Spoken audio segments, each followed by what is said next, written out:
चलिए, तो आप सभी का स्वागत है आपके अपने channel officer academy by Saroj sir में। आज वही हम लोग जीके जीएस का हम लोग आगे का हम लोग पाठ करने वाले हैं। आज कौन सा पाठ होने वाला है? तो आज होने वाला है डे 11 होने वाला है। कौन सा? डे 11 होने वाला है। यकीन मानिएगा, ये जो अभी सीरीज चल रहा है और जो बच्चे लगातार देख रहे होंगे उनको काफी ज्यादा मजा आ रहा होगा और एग्जाम के लिए काफी ज्यादा ये महत्वपूर्ण सेशन चलाया जा रहा है। जीके जीएस का ये सेशन चलाया जा रहा है, जिसके अंदर में हम लोग बिहार पुलिस और बिहार एसएससी इन दोनों एग्जामों को टारगेट करते हुए हम लोग तैयारी कर रहे हैं। और जाहिर सी बात है, जब बिहार पुलिस आया है तो बिहार दरोगा भी इंक्लूड हो जाएगा और साथ में बीपीएससी का टीआरई 4 भी इंक्लूड हो जाएगा। और बात आता है कि सर रेलवे एसएससी वाले के लिए, तो देखिए रेलवे एसएससी वाले भी आराम से इस वीडियो को देखिए।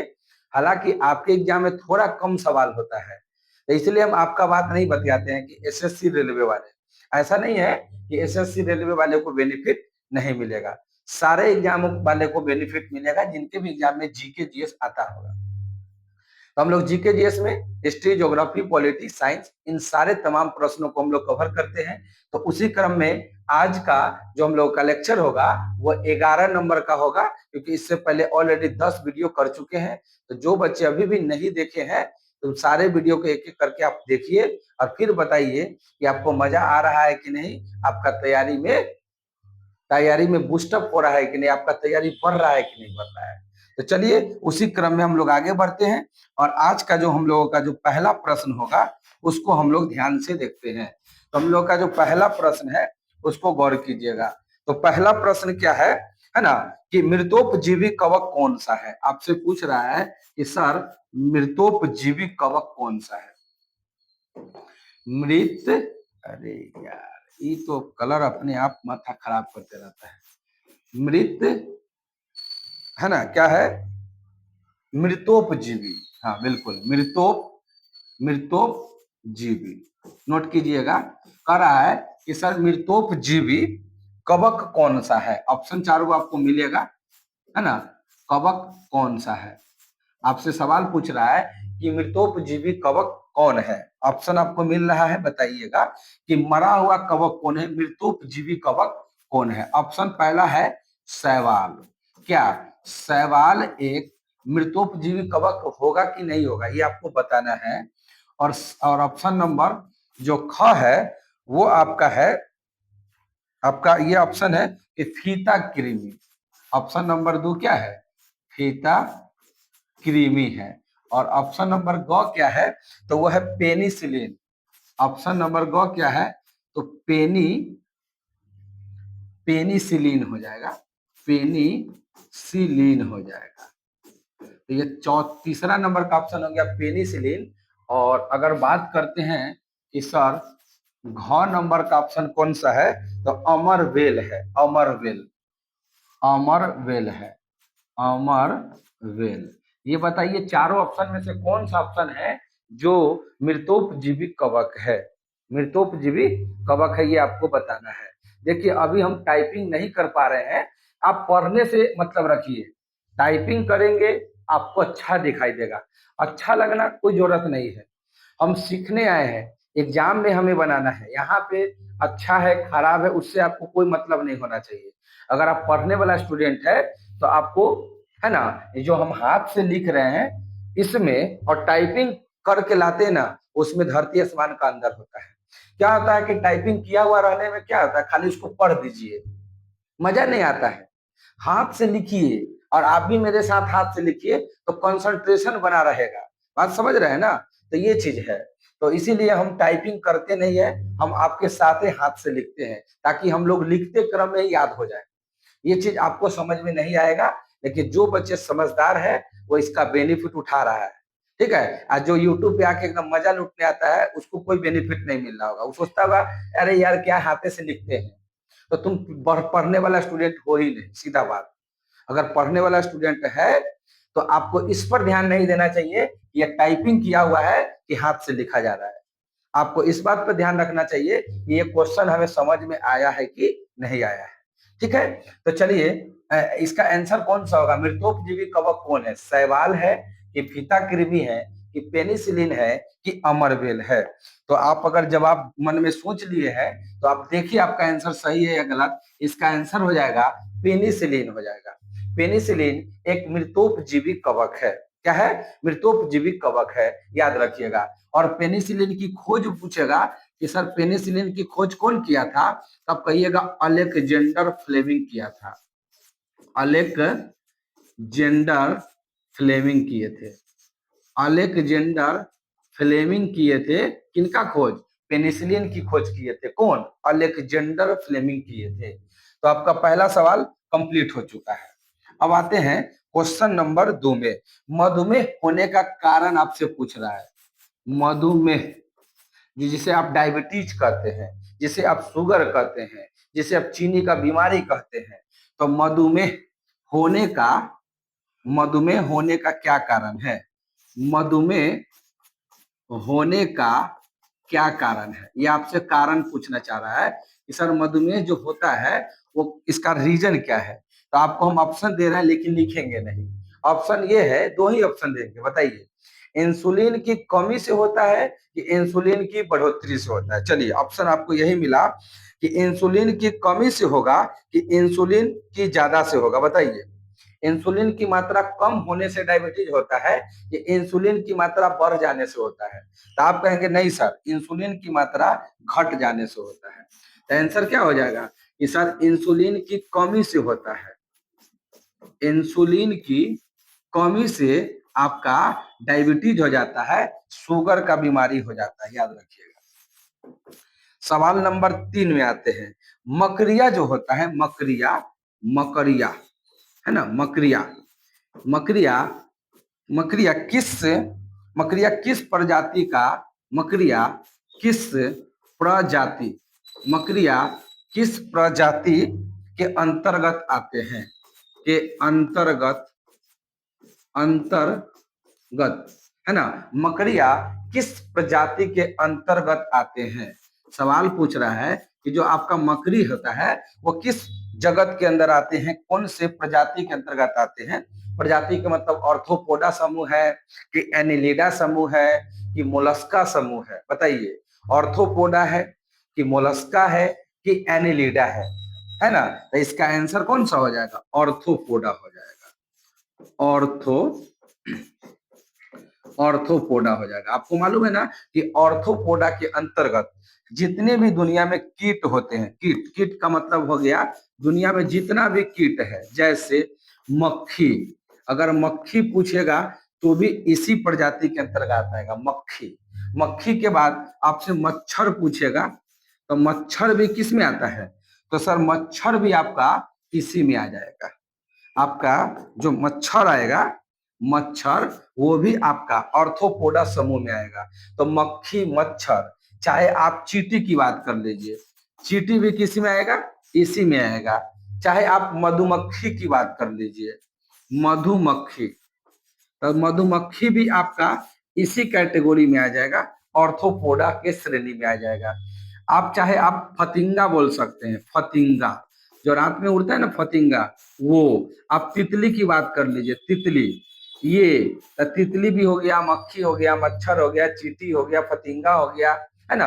ये जितने भी छोटे छोटे जो कीट कीट टाइप का जो होता है वो सारे के सारे ऑर्थोपोडा के श्रेणी में आ जाता है। बिरहनी भी आपका इसी में आ जाएगा, बिरहनी, जो बिरहनी काट लेता है, बिरहनी, बिरहनी, बिरहनी, बिरहनी, तो ये जो बिरहनी है वो भी आपका ऑर्थोपोडा में आएगा। और ऑर्थोपोडा के बारे में एक बात नोट में लिख लीजिएगा, है ना, यह जंतु जगत का सबसे बड़ा संघ है। जंतु जगत का, जंतु जगत का सबसे बड़ा, सबसे बड़ा संघ होता है।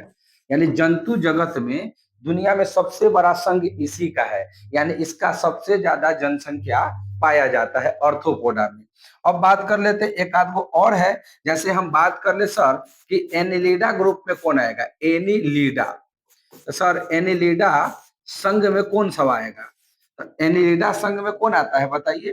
तो एनिलिडा में आपका आएगा जोंक, आएगा जोंक, है ना, आपका केचुआ आ जाएगा, केचुआ। तो जोक और केचुआ एनिलिडा संघ में आ जाएगा। चेक कर लेते हैं ये कट रहा है कि नहीं कट रहा है, एक बार चेक कर लेते हैं। नहीं कट रहा है, एकदम बढ़िया है। तो एनिलिडा संघ में कौन आएगा? जोक आएगा और केचुआ आएगा। एक होता है मोलस्का, एक है ना मोलस्का समूह आता है, मोलस्का। तो मोलस्का में आपका है ना घोंघा आ जाएगा, घोंघा। तो घोंघा आपका मोलस्का में आ जाता है। घोंघा कहाँ जाता है? मोलस्का के समूह में आ जाता है, याद रखिएगा। तो एनिलिडा, मोलस्का और ऑर्थोपोडा। एक आता है सरीसृप।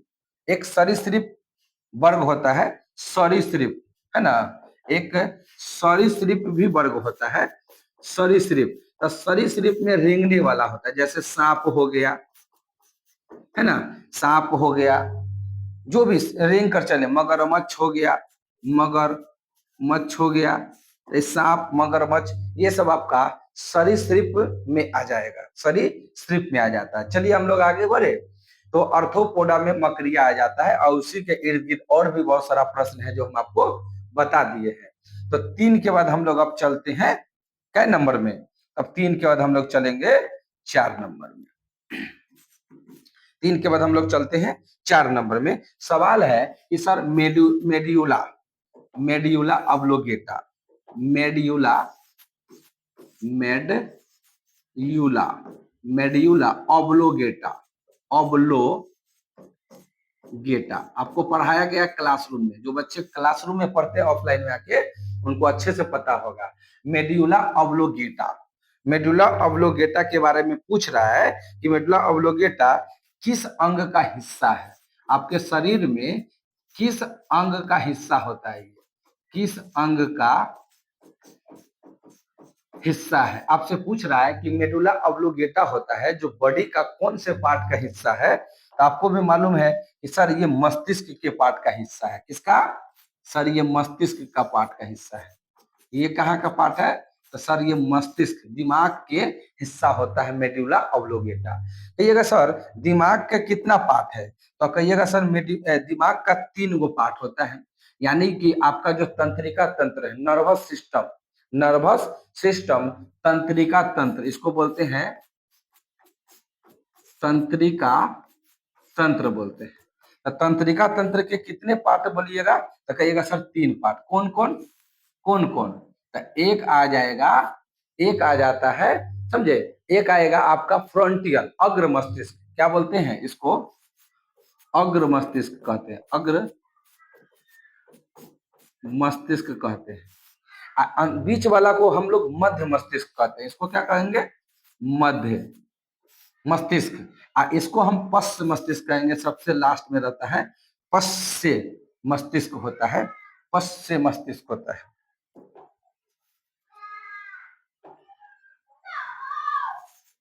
ठीक है, पश्च मस्तिष्क होता है ना। तो अग्र मस्तिष्क में 3 पार्ट होता है। अग्र मस्तिष्क में कितने पार्ट? तो सर अग्र मस्तिष्क का 3 पार्ट है। कौन कौन?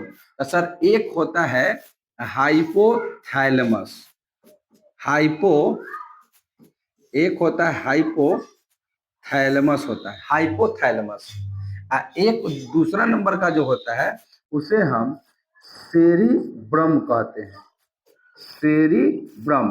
और जो 3 नंबर पे होता है उसे हम थैलेमस कहते हैं। क्या कहते हैं? थैलेमस। तो हाइपोथैलेमस, सेरिब्रम और थैलेमस। और मध्य मस्तिष्क का 2 पार्ट होता है। एक होता है कॉर्पोरा, एक होता है कॉर्पोरा, एक होता है ना, एक कॉर्पोरा होता है, एक और होता है कोई। और अगर पश्च मस्तिष्क का भी 2 पार्ट होता है। एक होता है मेड्यूला ऑब्लोगेटा, मेड्यूला जो आपका सवाल था, मेड्यूला ऑब्लोगेटा, ऑब्लोगेटा, मेडुला ऑब्लोगेटा होता है। एक होता है सेरिबलम, सेरिबलम होता है। क्या होता है? सेरिबलम होता है।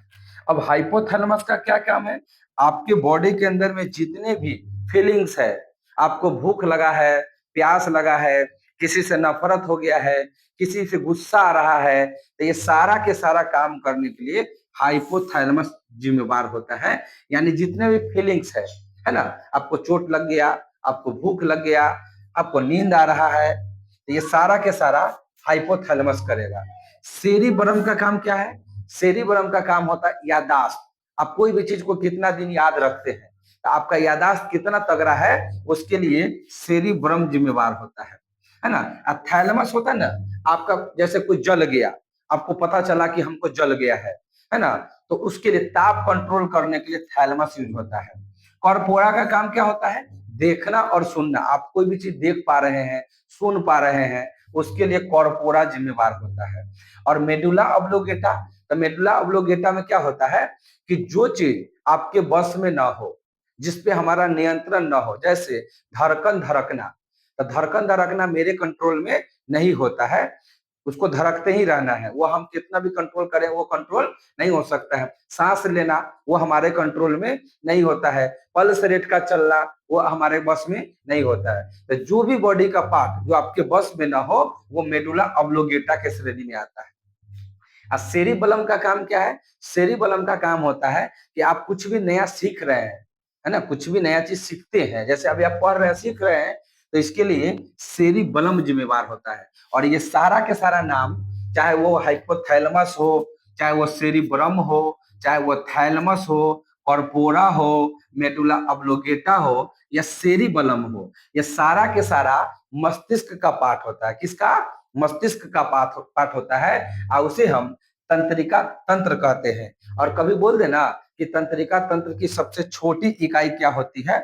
तंत्रिका तंत्र के सबसे छोटी इकाई, अगर तंत्रिका तंत्र के अगर सबसे छोटी इकाई पूछे, क्या पूछे? छोटी इकाई, तो आप कहिएगा न्यूरॉन होता है। क्या होता है? न्यूरॉन होता है। तो तंत्रिका तंत्र की सबसे छोटी इकाई न्यूरॉन को बोलते हैं, याद रखिएगा। तो ये सवाल आप क्या करिए, फटाफट नोट कर लीजिए। एक सवाल आ रहा है और आपको हम अच्छे से डिफाइन करते हुए चल रहे हैं, है ना। तो जो बच्चे पढ़ने आ रहे हैं, सही तरीके से ईमानदारी से पढ़ने आ रहा है, तो उनको ऐसे पढ़ने में मजा आता होगा, बिना टाइपिंग किया हुआ, हाथ से लिख लिख के मजा आता होगा। लेकिन जो बकवास करने आ रहा है, उसको चाहिए टाइपिंग किया हुआ, एकदम सुंदर सुंदर राइटिंग में लिखा हुआ चाहिए। हम उस बच्चे को बताना चाहते हैं कि तुमको सुंदर सुंदर से मतलब नहीं है, परीक्षा में सुंदर सुंदर से मतलब नहीं होता है। तुम्हारा ऑब्जेक्टिव एग्जाम है, तुमको टिक मारना है। तुम जितना अधिक से अधिक सीख सकते हो उस पे ध्यान दो, टाइपिंग पे ध्यान नहीं देना है। ठीक, चलिए यहाँ पे आइए। 4 के बाद हम लोग चलते हैं 5 नंबर।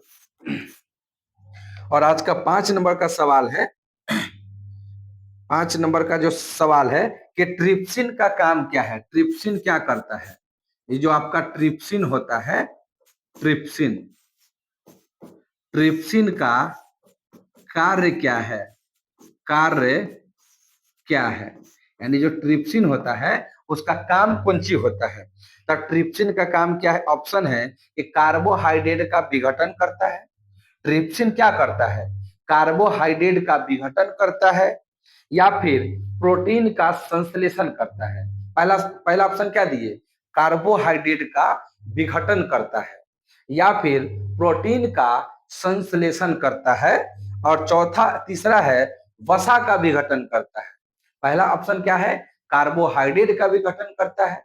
दूसरा ऑप्शन क्या है? प्रोटीन का संश्लेषण करता है। और तीसरा ऑप्शन है कि वसा का विघटन करता है। और चौथा ऑप्शन है प्रोटीन का विघटन करता है। मतलब आपसे एक लाइन में सवाल सुनिए, कार्बोहाइड्रेट का विघटन करता है, कि प्रोटीन का विघटन करता है, कि वसा का विघटन करता है, कि प्रोटीन का संश्लेषण करता है? जल्दी से जवाब दीजिएगा। तो ट्रिप्सिन का काम क्या होता है? प्रोटीन का विघटन करना। प्रोटीन का, ये जो प्रोटीन है, तो प्रोटीन का विघटन करना इसका काम है। विघटन का मतलब होता है प्रोटीन को तोड़ देना। तो प्रोटीन को तोड़ने का, जो आप जो भी प्रोटीन खाते हैं, तो उसको पचाने के लिए, उसे तोड़ने के लिए कौन जिम्मेवार होता है? तो वो होता है ट्रिप्सिन जिम्मेवार होता है। कौन? ट्रिप्सिन जिम्मेवार होता है। तो ट्रिप्सिन का काम होता है प्रोटीन का विघटन। अच्छा, विघटन होगा, टन लिखा गया, गड़बड़ लिखा गया, विघटन लिख दीजिए इसको, विघटन, विघटन, विघटन। तो प्रोटीन का विघटन करना ट्रिप्सिन का काम होता है। तब 5 के बाद हम लोग अब चले 6 नंबर में। बिल्कुल 6 नंबर में आप चल सकते हैं। 6 नंबर का जो प्रश्न है वो ऐसे है कि तापमान में किसी भी माध्यम के तापमान में वृद्धि से, किसी माध्यम के, किसी माध्यम किसी माध्यम के तापमान में वृद्धि से, तापमान में वृद्धि करने पर, वृद्धि करने पर, वृद्धि करने पर, किसी भी माध्यम में तापमान में अगर वृद्धि करने पर प्रकाश की गति पे क्या फर्क पड़ेगा। जो प्रकाश की जो गति है, प्रकाश की गति, उस पर क्या फर्क पड़ेगा बताइएगा। किसी माध्यम के तापमान में वृद्धि करने पर, किसी भी माध्यम के तापमान में वृद्धि करने पर प्रकाश की गति में क्या फर्क पड़ेगा। बढ़ जाएगा, घट जाएगा, वही रहेगा। बताइए, बढ़ेगा, प्रकाश की गति बढ़ जाएगा, प्रकाश की गति घट जाएगा, कि वैसे ही बना रहेगा। तो इसका आंसर हो जाएगा प्रकाश की गति ना बढ़ेगा और ना ही घटेगा, वैसे ही रहेगा, वैसे ही रहेगा। अगर किसी भी माध्यम में, माध्यम चाहे कोई भी हो, अगर आप तापमान बढ़ाते हैं, टेम्परेचर बढ़ाते हैं, तो लाइट की गति पर किसी भी प्रकार के कोई फर्क नहीं पड़ने वाला है ना। तो तापमान में वृद्धि होने से प्रकाश की गति में कोई भी फर्क नहीं पड़ता है, ये याद रखना है। तो 6 के बाद अब हम चलते हैं 7 नंबर, है ना। 7 नंबर में चलिएगा, और 7 नंबर सवाल जो है वो ये है कि जब लिफ्ट से नीचे की ओर बढ़ रहे हैं, जब हम लिफ्ट से, नोट करिएगा, जब हम लिफ्ट लिफ्ट जब हम लिफ्ट से नीचे की ओर बढ़ रहे हैं, नीचे की ओर बढ़ रहे हैं, क्या हो रहे हैं, नीचे की ओर बढ़ रहे हैं। जब हम लिफ्ट से नीचे की ओर बढ़ रहे हैं, है ना, जब हम लिफ्ट से नीचे की ओर बढ़ रहे हैं तो व्यक्ति का जो वजन होगा वो क्या फर्क पड़ेगा बताइएगा। व्यक्ति के वजन पर, व्यक्ति के वजन पर, है ना, जब हम लिफ्ट से नीचे की ओर बढ़ रहे हैं तो व्यक्ति के वजन पर क्या फर्क पड़ेगा बताइए। व्यक्ति के वजन पे क्या फर्क पड़ेगा। जाहिर सी बात है, अगर लिफ्ट नीचे आ रहा है, लिफ्ट क्या हो रहा है, नीचे आ रहा है, तो व्यक्ति के वजन में कमी आएगा। व्यक्ति के वजन क्या होगा, कम महसूस होगा। जब ऊपर जाएगा तो भारी महसूस होता है, नीचे आएगा तो कमी महसूस होता है। तो व्यक्ति के वजन पे क्या प्रभाव पड़ेगा, तो व्यक्ति का वजन कम हो जाएगा, कम हो जाएगा, यानी कम होना प्रतीत होगा आपका, ये ना, वास्तविक से कम होगा।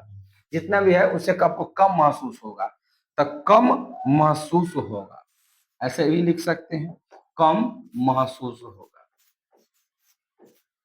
कम महसूस होगा। यानी जितना भी आपका वेट है, आपको लगेगा कि मेरा वेट थोड़ा सा कम महसूस हो रहा है, लेकिन अगर लिफ्ट ऊपर जाएगा तो आपका वजन वास्तविक से थोड़ा सा बढ़ा हुआ महसूस होगा, याद रखिएगा। नीचे में घटेगा, ऊपर में बढ़ेगा।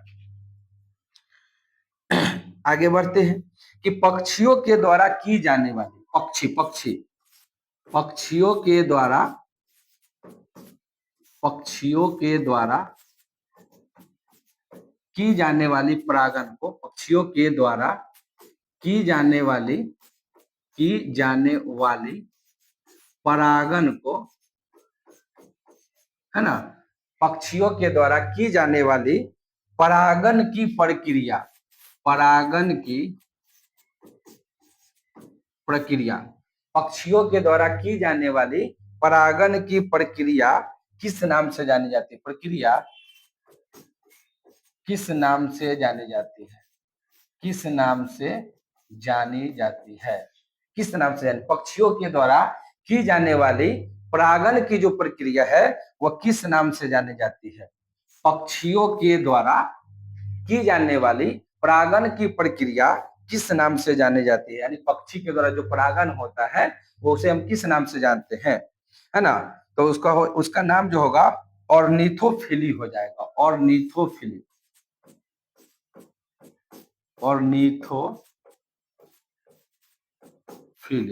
नोट कर लीजिए, ऑर्निथोफिली हो जाएगा, ऑर्निथोफिली। पक्षियों के द्वारा की जाने वाली परागन की प्रक्रिया को हम ऑर्निथोफिली के नाम से जानते हैं, और ऑर्निथोलॉजी कर देता इसी में, ऑर्निथोलॉजी अगर लगा देता ऑर्निथोलॉजी अगर लगा देता ना, ऑर्निथो अगर लॉजी लगा देता, ऑर्निथोलॉजी, तो ये पक्षी विज्ञान का अध्ययन हो जाता है।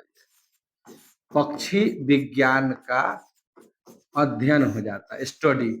पक्षी विज्ञान के स्टडी को आप ऑर्निथोलॉजी कहते हैं।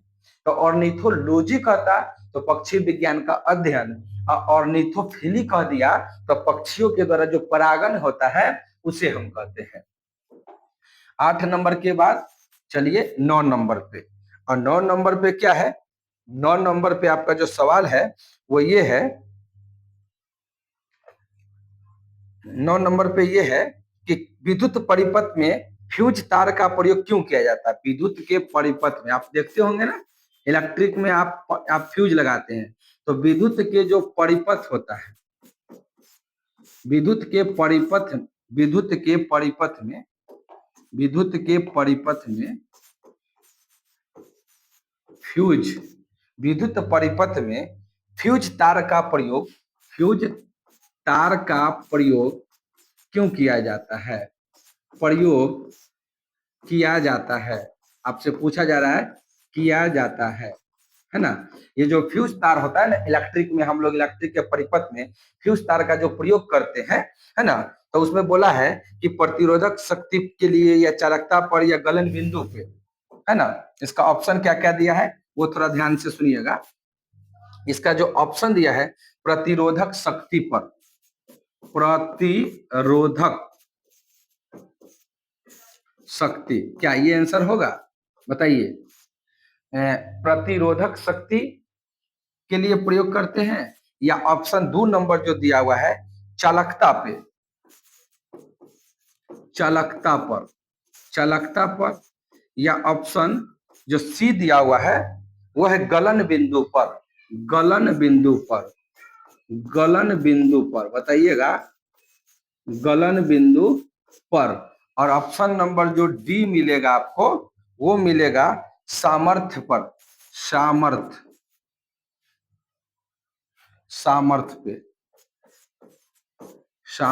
पर। बताइए कौन सा ऑप्शन आपके हिसाब से लग रहा है कि विद्युत परिपथ में फ्यूज तार का प्रयोग हम किए करते हैं प्रतिरोधक शक्ति के लिए कि चालकता पर या गलन बिंदु पे? आपको भी मालूम होगा इसका आंसर गलन बिंदु हो जाएगा। क्या हो जाएगा? तभी ना, अगर वोल्टेज ज्यादा आएगा तो फ्यूज उड़ जाता है, फ्यूज उड़ेगा तो आपके जो घर का लाइट का कनेक्शन कटेगा, जिससे आपका टीवी, कूलर, फ्रिज, एसी सब बच जाएगा। अगर ज्यादा वोल्टेज का सप्लाई हो जाएगा और उसका गलन बिंदु नहीं है, तो अगर आप फ्यूज लगाए हुए हैं तो फ्यूज नहीं उड़ेगा, जिससे कि आपका कूलर, फ्रिज, पंखा, एसी सब उड़ जाएगा। तो इसीलिए हम लोग फ्यूज लगा देते हैं और उसका गलन बिंदु ज्यादा होता है। अगर ज्यादा वोल्टेज आएगा फ्यूज ही उड़ जाएगा, और फ्यूज उड़ने से सप्लाई बंद हो जाएगा और हमारे घर का जो सारा के सारा सामान है वो सेफली बच जाएगा। तो इसीलिए इसका आंसर हो जाएगा गलन बिंदु। क्या है? गलन बिंदु। 9 नंबर सवाल कंप्लीट होता है। अब 9 नंबर के बाद हम लोग चलते हैं 10 नंबर पे। और 10 नंबर सवाल ये बोल रहा है कि गुरुत्वीय स्थिरांक की इकाई क्या होती है? गुरुत्वीय क्या है? गुरुत्वीय स्थिरांक,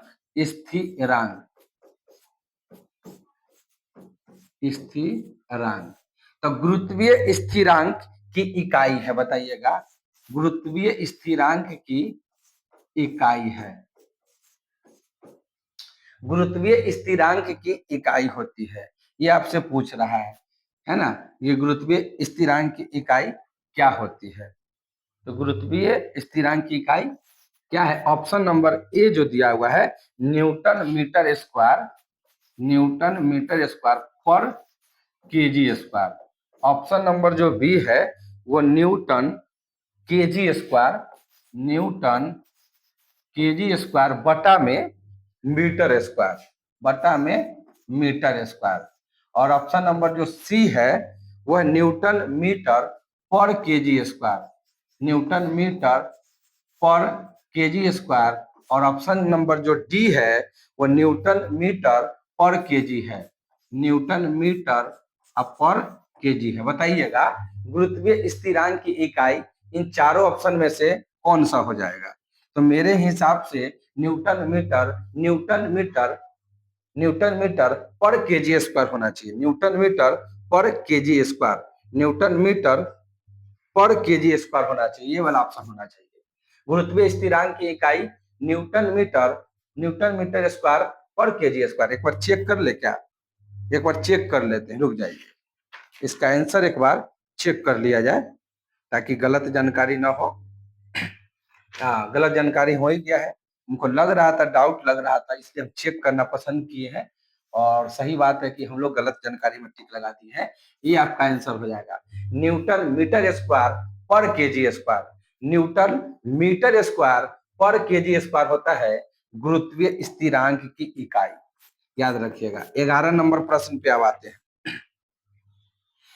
11 नंबर सवाल क्या बोल रहा है, ये जो फिक्की है, फिक्की नाम सुने हैं फिक्की का, FICCI, ये जो फिक्की है एक संस्था है। तो ये पूछ रहा है कि फिक्की में आई का मतलब क्या है। ये जो आई है फिक्की में, आई शब्द का मतलब क्या है, आई शब्द का मतलब आपसे पूछ रहा है। तो ये बताइए, आई शब्द का हम जवाब तभी ना दे पाएंगे जब हमें इसका फुल फॉर्म पता होगा। फिक्की का फुल फॉर्म पता होगा तब ना उसमें हम आई का मतलब बता पाएंगे। तो फिक्की का मतलब होता है फेडरेशन। फिक्की का मतलब, एफ का मतलब क्या होता है, फेडरेशन। तो एफ का मतलब हो गया federation of India, of India, Indian नहीं, सॉरी इंडिया नहीं, इंडियन। तो federation of Indian, federation of Indian होता है। और उसके बाद चेंबर ऑफ कॉमर्स होता है, चेंबर ऑफ, नोट कर लीजिएगा, चेंबर ऑफ कॉमर्स, है ना।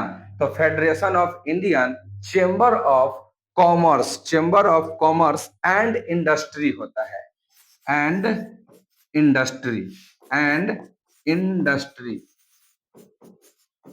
नोट कर लीजिए। तो federation of Indian chamber of commerce and industry होता है। तो अब इसका आंसर तो अब निकल गया होगा, क्या होगा आंसर, आई का मतलब पूछा है, तो आई का मतलब हो गया इंडस्ट्री होता है, इंडस्ट्री मतलब उद्योग धंधा। तो federation of Indian Indian chamber of commerce and industry होता है, याद कर लीजिएगा। कभी भविष्य में एफ का भी मतलब पूछ सकता है ना, डबल सी का भी मतलब पूछ सकता है, तो उसकी मर्जी, कोई भी पूछे, बस आपको इसका फुल फॉर्म पता होगा तो कोई भी पूछेगा तो हम इसका जवाब आसानी से दे देंगे।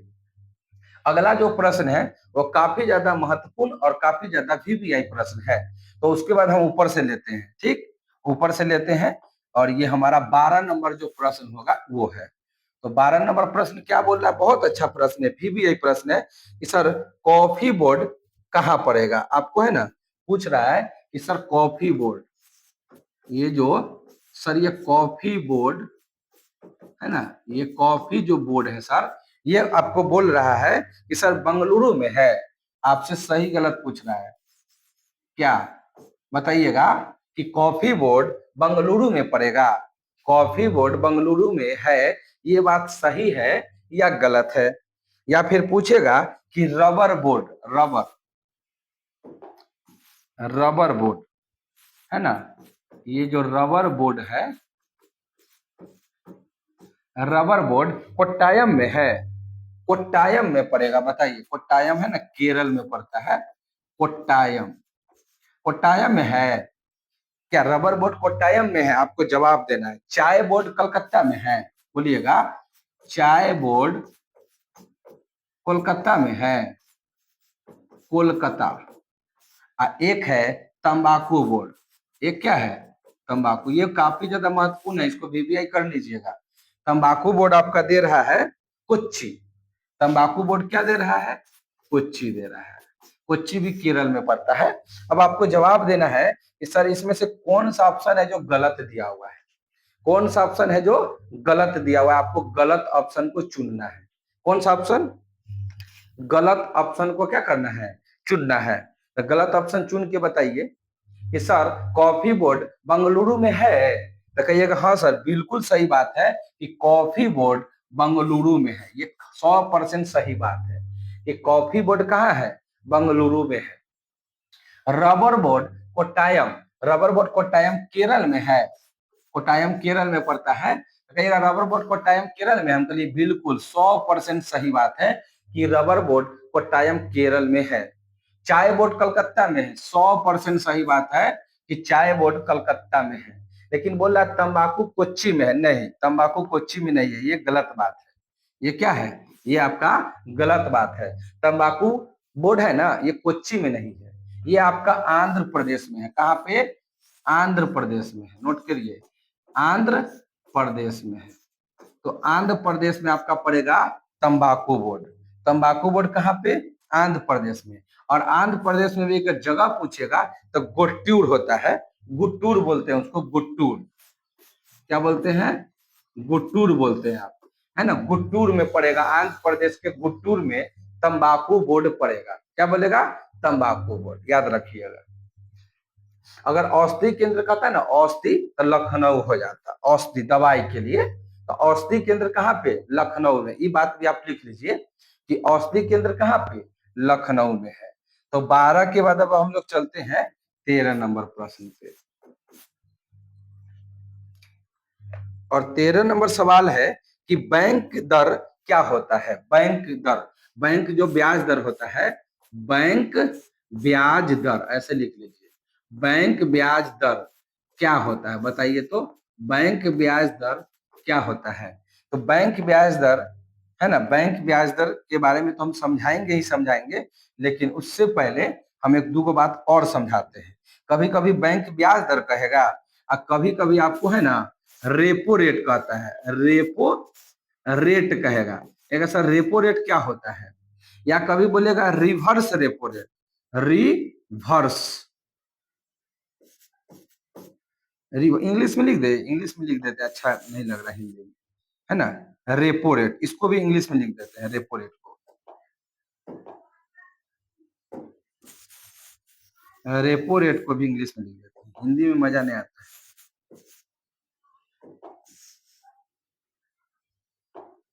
लिखिएगा रेपो रेट, एक कभी बोलेगा रिवर्स रेपो रेट,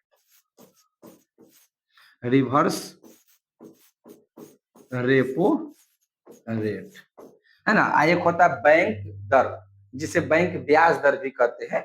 ये तीनों को आप समझ जाइए, इकोनॉमिक्स में ये सवाल बराबर पूछता रहता है। तो इसके बारे में आप आंसर लिख लीजिएगा कि सर ये जो बैंक ब्याज दर है ना, बैंक ब्याज दर, तो बैंक ब्याज दर में क्या होता है, गौर करिएगा कि अपने यहाँ जितने भी वाणिज्यिक बैंक है, कमर्शियल बैंक, वाणिज्यिक बैंक को क्या बोलते हैं, कमर्शियल बैंक कहते हैं। कमर्शियल बैंक का मतलब जिसमें आम इंसान का खाता हो, जैसे एसबीआई बैंक है, इंडियन बैंक है जिसे इलाहाबाद पहले बोलते थे, इंडियन बैंक है, पंजाब नेशनल बैंक है, बैंक ऑफ बड़ौदा है ना, आईसीआईसी है, एचडीएफसी है। तो ये सब जो भी बैंक आप जानते हैं जहां पे आपका अकाउंट होता है, तो उसे ही कमर्शियल बैंक कहते हैं, उसे ही वाणिज्यिक बैंक कहते हैं। तो अगर इन सारे बैंकों में से कोई भी बैंक के पास अगर पैसा घट गया है, पैसा ब्याज पे बैंक को ही चाहिए, तो कहाँ जाएगा, आरबीआई के पास जाएगा, क्योंकि भारत सरकार का जो बैंक है वो आरबीआई है ना। तो आरबीआई के पास जाएगा, तो आरबीआई उसके बदले में पैसा ब्याज लेता है। भाई आरबीआई कोई भी कमर्शियल बैंक को, कोई भी वाणिज्यिक बैंक को अगर कुछ पैसा उधार दिया है, तो उसे हम बैंक दर के नाम से जानते हैं। तो वाणिज्यिक बैंक लिखिएगा, वाणिज्यिक, वाणिज्यिक बैंक, वाणिज्यिक का मतलब हुआ कमर्शियल। वाणिज्यिक बैंक, वाणिज्यिक बैंक किससे उधार लेता है, तो वाणिज्यिक बैंक आरबीआई से उधार लेता है। किससे, आरबीआई से उधार लेता है।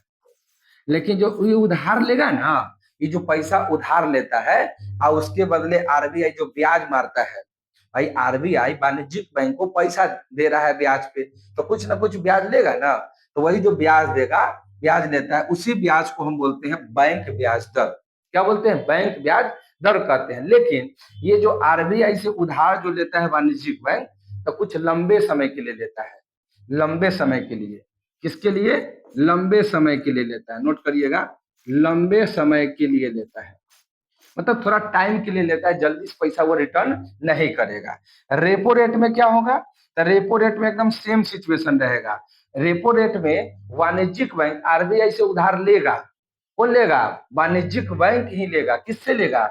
आरबीआई से लेगा। लेकिन एकदम शॉर्ट टाइम के लिए लेगा, एकदम कुछ ही समय के लिए लेगा। तो आप सेम टू सेम लिख दीजिएगा कि वाणिज्यिक बैंक आरबीआई से कम समय के लिए लेगा। कम समय के लिए, कम समय के लिए लेगा, तो उसे आप क्या बोलिएगा? कम समय के लिए अगर आपसे लेगा तब बोल दीजिएगा रेपो रेट है। लेकिन लंबे समय के लिए अगर लेगा तब कहिएगा बैंक ब्याज दर है। क्या है? बैंक ब्याज दर।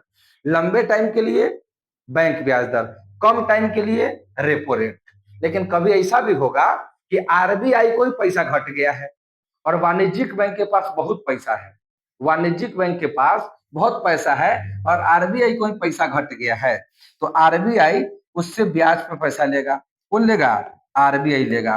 तो नोट करिएगा, आरबीआई आरबीआई वाणिज्यिक बैंक से, वाणिज्यिक वाणिज्यिक बैंक से उधार लेता है। क्या लेता है? उधार लेता है। तो वाणिज्यिक बैंक भी पैसा लेगा ना आरबीआई से। भाई आरबीआई को वाणिज्यिक बैंक पैसा उधार दे रहा है तो वो भी ब्याज लेगा। तो उसी ब्याज को हम कहेंगे रिवर्स रेपो रेट। उल्टा लग गया आरबीआई पे ही, इसीलिए रिवर्स रेपो रेट नाम है।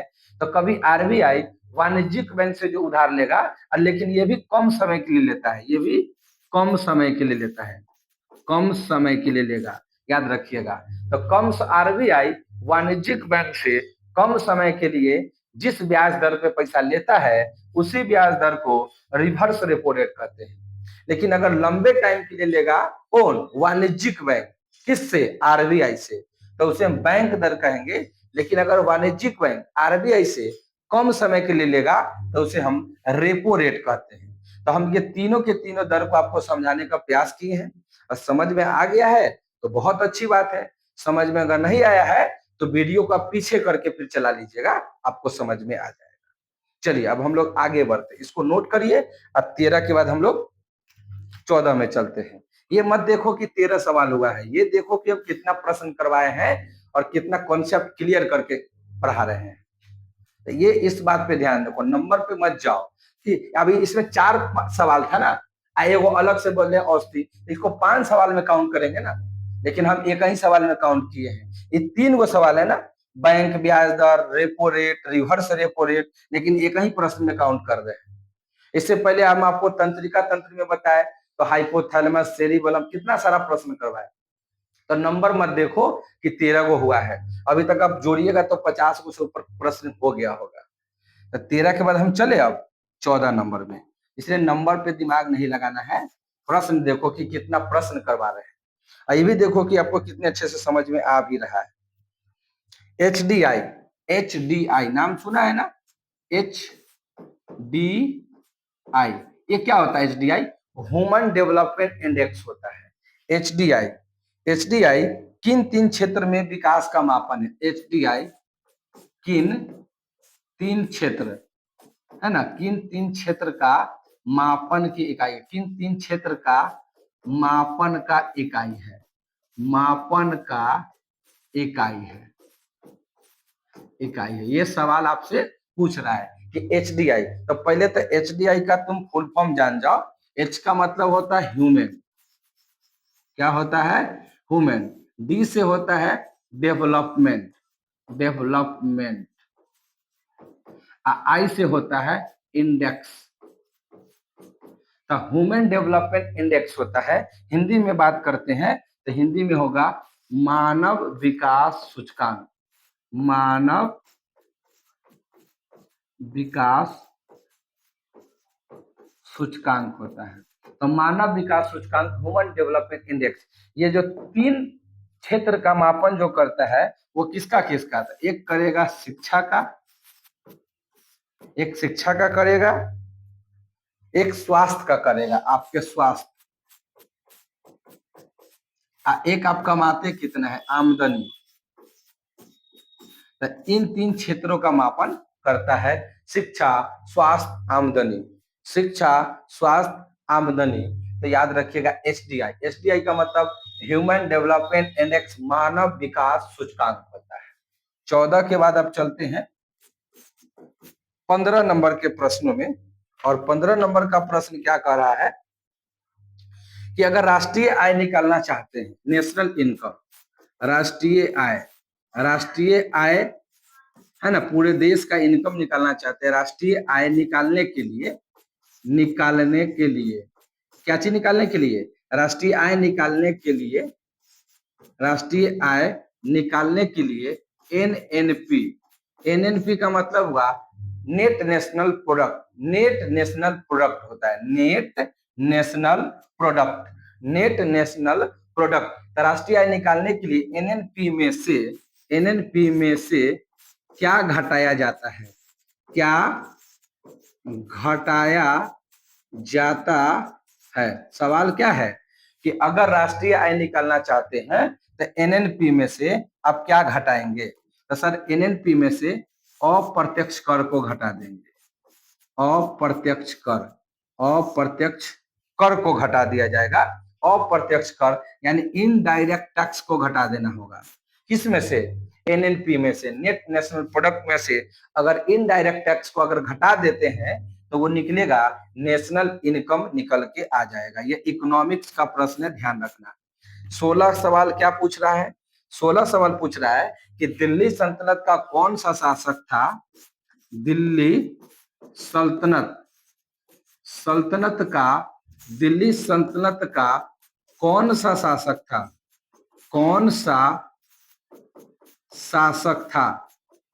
सवाल क्या है कि दिल्ली सल्तनत का कौन सा शासक था जिसने भारत की राजधानी दिल्ली बनाया? जिसने राजधानी दिल्ली बनाया, जिसने राजधानी दिल्ली बनाया था। बताइए, दिल्ली बनाया है ना। दिल्ली सल्तनत का कौन सा शासक था? दिल्ली सल्तनत का कौन सा शासक था जो राजधानी क्या बनाया? दिल्ली बनाया। आपको भी मालूम है सबसे पहले दिल्ली सल्तनत में सबसे पहले कौन आया था? गुलाम वंश आया था। कौन? गुलाम वंश आया था। तो गुलाम वंश के संस्थापक थे कुतुबुद्दीन ऐबक। कुतुबुद्दीन ऐबक जो मोहम्मद गोरी का गुलाम था। कुतुबुद्दीन ऐबक किसका गुलाम था? मोहम्मद गोरी का गुलाम था। किसका? मोहम्मद गोरी का गुलाम था। और गुलाम वंश की स्थापना कब हुआ था? तो 1206 में। कब हुआ था? गुलाम वंश का स्थापना कब हुआ? 1206 में। कौन किया था? कुतुबुद्दीन ऐबक किया था। कुतुबुद्दीन ऐबक किसका गुलाम था? मोहम्मद गोरी का। तो जब कुतुबुद्दीन ऐबक गुलाम वंश का स्थापना करते हैं तो उस समय भारत की जो राजधानी था उसे लाहौर बनाया था। किसको? लाहौर बनाया था। भारत की राजधानी लाहौर बनाया था। कौन? कुतुबुद्दीन ऐबक। लेकिन जब कुतुबुद्दीन ऐबक 1206 में बनाया और 1206 में ही वंश बनाया था। कौन? गुलाम वंश। लेकिन 1210 में उसकी मृत्यु हो जाती है। किसका? कुतुबुद्दीन ऐबक का। उसके बाद कौन शासक बनता है? इल्तुतमिश। कौन बनता है? इल्तुतमिश, जो उसका गुलाम भी था और उसका दामाद भी था। यानी कुतुबुद्दीन ऐबक का दामाद भी था। कौन? इल्तुतमिश। और उसका सेनापति भी था, गुलाम भी था। तो जब इल्तुतमिश राजा बनता है, वहां का शासक बनता है, तब लाहौर से राजधानी को दिल्ली बना देता है। तो याद रखिएगा इसका आंसर क्या हो जाएगा? इल्तुतमिश हो जाएगा। इल्तुतमिश हो जाएगा। इल्तुतमिश को ही कहा जाता है गुलाम वंश का वास्तविक संस्थापक। गुलाम वंश का वास्तविक संस्थापक इसे कहते हैं। वास्तविक संस्थापक कहा जाता है। सीधे संस्थापक कहेगा गुलाम वंश का, वास्तविक नहीं लगाएगा, सीधे कहेगा गुलाम वंश का संस्थापक कौन, तब हो जाएगा कुतुबुद्दीन ऐबक। लेकिन गुलाम वंश का वास्तविक संस्थापक कहेगा तब तुमको बोलना पड़ेगा इल्तुतमिश बोलना पड़ेगा। इल्तुतमिश। और इल्तुतमिश का ही बेटी थी रजिया सुल्तान, जो दिल्ली सल्तनत में एकमात्र महिला शासिका थी। और इल्तुतमिश ने ही एक दल बनाया था जिसे तुर्कान ए चहलगानी कहते हैं। क्या बोलते हैं? तुर्कान ए चहलगानी, जिसे हम 40 गुलामों का दल बोलते थे। 40 गुलामों का दल, जिसे हम तुर्कान ए चहलगानी कहते हैं। क्या बोलते हैं? तुर्कान ए चहलगानी। तो दिल्ली सल्तनत में याद रखिएगा गुलाम वंश सबसे पहले आया था, ये याद रखिएगा। 1206 से 1290 तक चला था, 84 साल चला था गुलाम वंश। तो 16 नंबर प्रश्न कंप्लीट। आते हैं 17 नंबर में, और 17 नंबर प्रश्न है ये, गौर कीजिएगा। विजयनगर साम्राज्य की वित्तीय व्यवस्था की मुख्य विशेषता क्या थी? विजयनगर, ये विजयनगर काफी इंपॉर्टेंट होता है। विजयनगर, विजयनगर, ये ना विजयनगर साम्राज्य, विजयनगर साम्राज्य की वित्तीय व्यवस्था, वित्तीय व्यवस्था, वित्तीय व्यवस्था है ना, विजयनगर साम्राज्य की वित्तीय व्यवस्था की विशेषता क्या है? की विशेषता क्या थी? इसकी विशेषता क्या थी, है ना? वित्तीय व्यवस्था कैसे प्राप्त करता था विजयनगर में? तो विजयनगर की जो वित्तीय व्यवस्था था वो राजस्व कर था, राजस्व कर यानी टैक्स वसूली किया करता था, राजस्व टैक्स था वो, है ना। और विजयनगर साम्राज्य का स्थापना करने वाले कौन थे? एक थे हरिहर, एक थे बुक्का। हरिहर व बुक्का, हरिहर बुक्का कौन थे? ये दोनों भाई था। विजयनगर साम्राज्य की स्थापना किए, उन्होंने विजयनगर की जो राजधानी बनाया वो हम्पी बनाया। तो विजयनगर की राजधानी अगर पूछेगा तो कहिएगा हम्पी। अब बसाने वाला कौन? हरिहर और बुक्का, दोनों भाई था, याद रखना है। तो 17 के बाद अब चले 18 में, बिल्कुल चलना है 18 में। 18 में चलिए, 18 सवाल है। 18 सवाल काफी इंपॉर्टेंट है। रॉलेट एक्ट के बारे में पूछ रहा है, रॉलेट एक्ट, रॉलेट एक्ट के बारे में पूछ रहा है।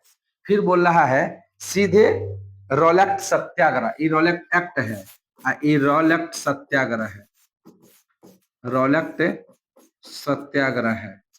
एक और ऑप्शन दे रहा है, कौन सी? भारतीय राष्ट्रीय कांग्रेस का अमृतसर अधिवेशन, भारतीय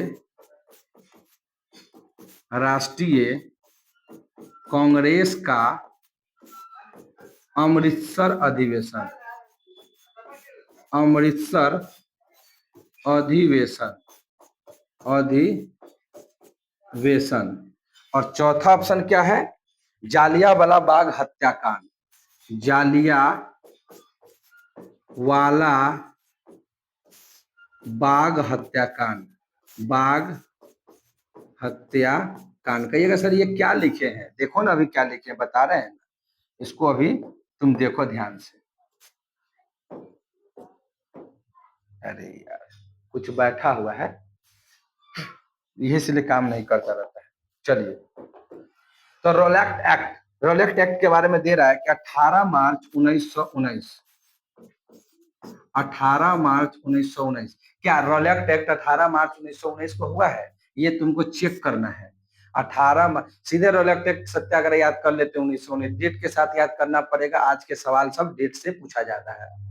रॉलेट सत्याग्रह की बात करते हैं तो ये 6 अप्रैल दे रहा है, 6 अप्रैल 1919। आपको बताना है, मिलान करना है कौन सा किसके पास पहुंचेगा। भारतीय राष्ट्रीय कांग्रेस का अमृतसर अधिवेशन दे रहा है 2 दिसंबर 1919, और जालियांवाला बाग हत्याकांड आपको दे रहा है 13 अप्रैल 1919। ये सब बता रहा है कि कौन सही है कौन गलत है ना, कौन सही है कौन गलत है। या फिर आपको लगता है कि रॉलेट यहाँ पे आएगा, रॉलेट सत्याग्रह यहाँ पे जाएगा, तो वो भी आप कर सकते हैं, कोई दिक्कत वाली बात नहीं है। तो बिल्कुल सही बात है, इसका आंसर जो हो जाएगा, इसका आंसर जो हो जाएगा वो सब सही दिया हुआ है, सब सही दिया हुआ है, कहीं से कोई दिक्कत नहीं है। याद कर लीजिए कि रॉलेट एक्ट बोलेगा, एक्ट एक्ट एक्ट बोलेगा तो 18 मार्च कहिएगा, मार्च।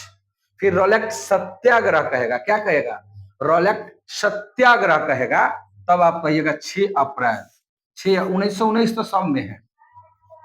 एक्ट की बात करेगा तो मार्च, सत्याग्रह की बात करेगा तो अप्रैल, अप्रैल हो जाएगा। भारतीय राष्ट्रीय कांग्रेस का अमृतसर अधिवेशन 2 दिसंबर 1919 को हुआ था, ये बात बिल्कुल सही है। और जालियांवाला बाग हत्याकांड तो सबको पता है, बच्चा बच्चा को पता है कि 13 अप्रैल 1919 को हुआ था। तो ये चारों के चारों में ये तुमको ये याद था बस, बाकी ऊपर का तीनों के तीनों आपको याद नहीं था, और याद था भी तो केवल 1919 याद था, डेट के साथ याद नहीं था। तो इसको याद कर लीजिए बढ़िया से, ताकि एग्जाम में अगर सवाल आए तो दिक्कत ना हो। एक्ट बोलेगा तो मार्च, सत्याग्रह बोलेगा तो अप्रैल, याद रखना है। चलिए फटाफट इसको नोट करो, आगे बढ़ते हैं।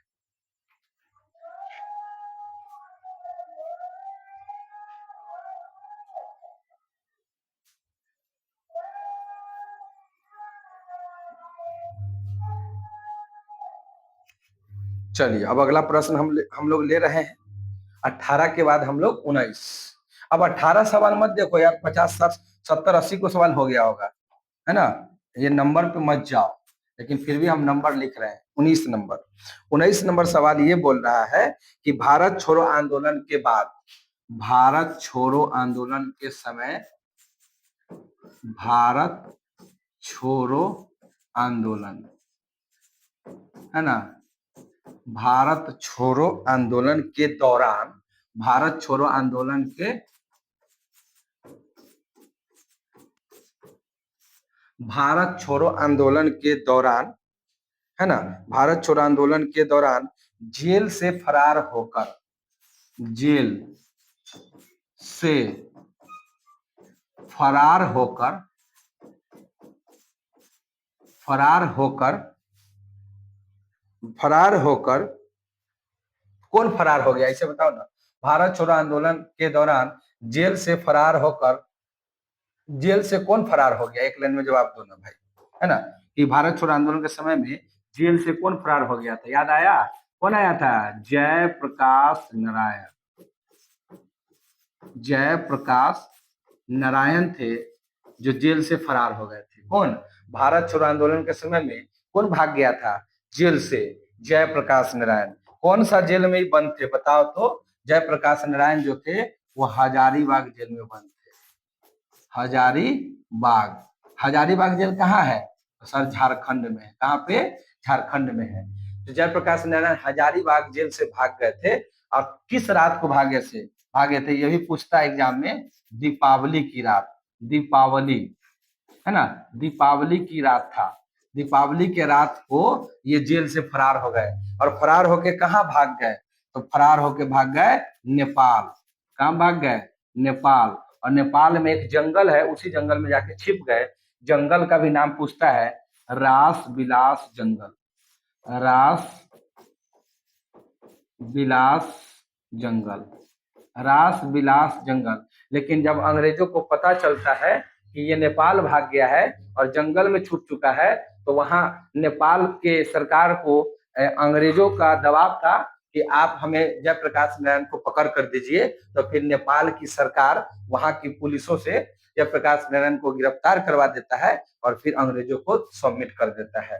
तो याद रखिएगा। और वहां भागने के बाद एक दल बनाता है, कौन बनाते हैं, एक दल बनाते हैं, और उस दल का भी नाम पूछ सकता है कि जब वह रासबिला जंगल में भाग गए तो एक दल बनाए थे, और उस दल का नाम क्या था, तो उस दल का नाम था आजाद दस्ता, आजाद दस्ता बनाए थे, आजाद दस्ता, आजाद दस्ता एक दल बनाए थे, कौन, जयप्रकाश नारायण। इस दल का काम क्या था, अंग्रेजों के काम में बाधा पहुंचाना, अंग्रेजों के काम में बाधा पहुंचाना इस दल का काम था, याद रख लेना है।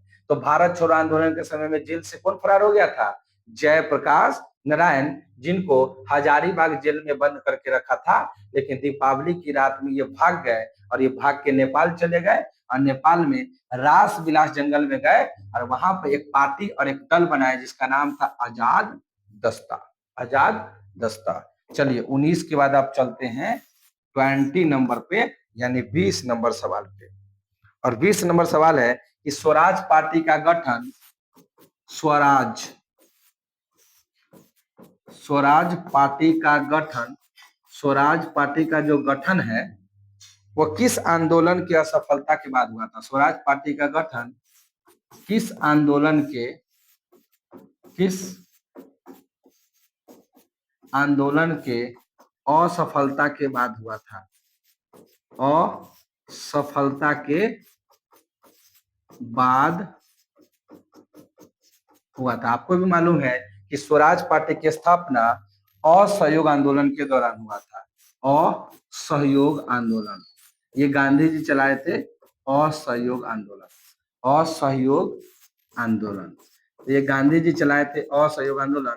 आप पूछिएगा कि सर असहयोग आंदोलन कब चलाया गया था, तो आप बोलिएगा कि असहयोग आंदोलन 1 अगस्त डेट के साथ 1920 को चलाया गया था। 1 अगस्त 1920 को असहयोग आंदोलन चलाया गया, लेकिन हुआ यूं कि 5 फरवरी, कहीं कहीं 4 फरवरी भी रहता है, 5 फरवरी 1922 में एक घटना हो जाता है जिसका नाम था चौरा चौरी की घटना। चौरा चौरी की घटना, है ना, चौरा चौरी की घटना हो जाता है, और ये घटना गोरखपुर में हो जाता है। गोरखपुर में हो जाता है, और ये घटना में क्या था कि कुछ किसान अपनी मांगों को लेकर प्रदर्शन कर रहे थे, लेकिन पुलिस ने उस पर लाठीचार्ज कर दिया, और लाठीचार्ज होने के बाद वहां के किसान गुस्सा में आ गए और वहां के थाने को आग लगा दिया, और इसी को बोलते हैं चौरा चौरी की घटना। ये 5 फरवरी 1922 में, कभी कभी 4 फरवरी भी रहता है, तो टेंशन नहीं लेना है, लेकिन 5 फरवरी सही है, 1922 में हुआ था। और इसी घटना के बाद गांधी जी असहयोग आंदोलन को स्थगित कर दिए, है ना। 5 फरवरी को ये घटना होता है, 5 फरवरी को ये घटना होता है, 5 फरवरी को ये घटना होता है, और फिर इसके 7 दिन बाद यानी 12 फरवरी 1922 को, है ना, इस असहयोग आंदोलन को स्थगित कर दिया जाता है। स्थगित स्थगित कर दिया जाता है ना। इसी स्थगित होने के बाद एक पार्टी बनाया जाता है, और जिस पार्टी का नाम है स्वराज पार्टी। इसी स्थगित के बाद एक पार्टी बनता है जिसका नाम है स्वराज पार्टी, और स्वराज पार्टी जब बनता है तो कब बनता है, 1922 में। स्वराज पार्टी कब बना, 1922 में बना, और इसका जो अध्यक्ष बनता है स्वराज पार्टी का, स्वराज पार्टी का जो अध्यक्ष बने, वो बने थे कौन, वो बने थे सी आर दास बने थे। सी आर दास कौन होते हैं, चित्तरंजन दास। सी आर दास किसे कहेंगे, चित्तरंजन दास को कहेंगे। और इसका सचिव कौन बने थे, तो इसका सचिव बने थे मोतीलाल नेहरू। मोतीलाल नेहरू बने थे, जो जवाहरलाल नेहरू के पिताजी है, मोतीलाल नेहरू।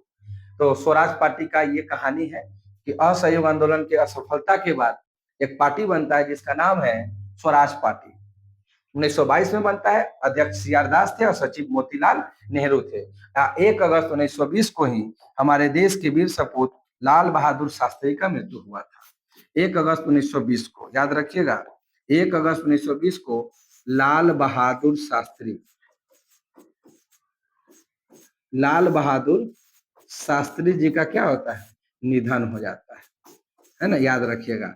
1 अगस्त 1920 को लाल बहादुर शास्त्री का निधन हो जाता है, याद रखिएगा। तो ये 20 नंबर सवाल आपका कंप्लीट हो गया, इसे जल्दी से नोट करिए, आगे बढ़ते हैं। आज का क्लास आपको देख रहे होंगे एकदम धुआंधार चल रहा है, एकदम मस्त तरीके से आपका रिवीजन चल रहा होगा, एकदम धुआंधार रिवीजन चल रहा है।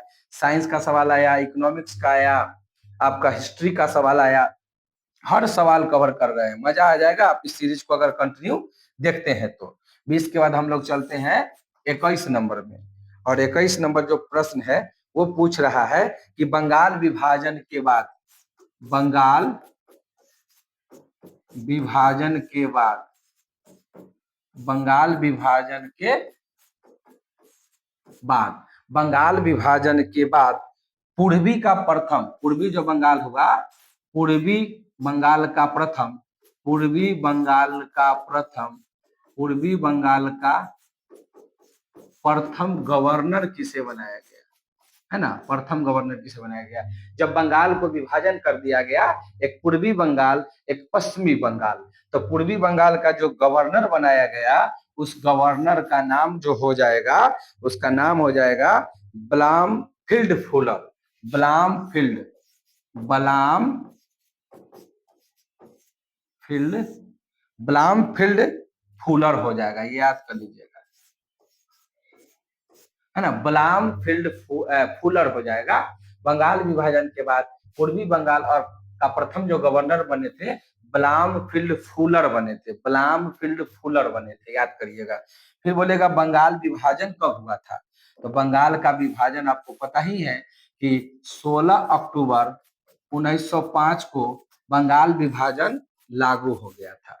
16 अक्टूबर 1905 को बंगाल विभाजन लागू कर दिया गया था। और बंगाल विभाजन करने वाले कौन थे? तो वो थे लॉर्ड कर्जन थे। कौन थे? Lord Curzon.